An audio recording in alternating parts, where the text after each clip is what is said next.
Super league Kerala season 2 Shaiju ദാമോദരന്റെ ഒരു അടിപൊളി കമന്ററിയോടെ തുടക്കം. കമന്ററി ബോക്സിൽ ഞാൻ ഷൈജു ദാമോദരൻ. അറബിക്കടലിന്റെ തിരമാലകൾ തലോടുന്ന, വായിൽ കപ്പലോടുന്ന, ഹൽവ മണക്കുന്ന, എന്തിനേയും കൂളാക്കി മാറ്റാൻ കേൾപ്പുള്ള ചെത്തൈസിന്റെ സ്വന്തം കോഴിക്കോട്ടേക്ക് ലവ് യു കാലിക്കറ്റ്. ഹനാൻ ഷായുടെയും അനാർക്കലി മരക്കാരുടെയും ഒക്കെ കിടിലൻ മ്യൂസിക്കൽ ഷോസ്. കാടുകൾ കരകൾ നിലയ്ക്കാതെ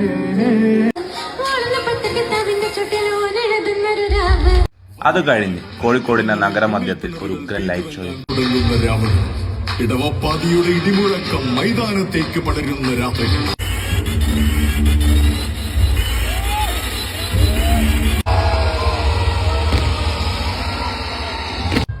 എല്ലാ ടീമുകളെയും പരിചയപ്പെടുത്തി മത്സരത്തിന് കിക്ക് ഓഫ് വിസിൽ മുഴങ്ങി.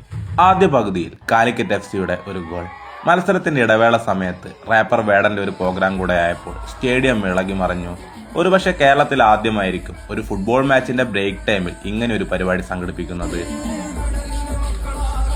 അവസാനം കളി കഴിഞ്ഞപ്പോൾ 2-1 എന്ന ഗോൾ നിലയിൽ കാലിക്കറ്റ് FC വിജയിച്ചു. 22,000-ഓളം ആളുകളാണ് ഈ മത്സരം കാണാൻ EMS സ്റ്റേഡിയത്തിലെത്തിയത്. മലബാറിന്റെ ഫുട്ബോൾ പ്രേമം എന്താണെന്ന് അറിയണമെങ്കിൽ ചിലപ്പോഴെങ്കിലും ഇങ്ങനത്തെ മത്സരങ്ങളൊക്കെ ഒന്ന് വന്ന് കണ്ടാൽ മതി.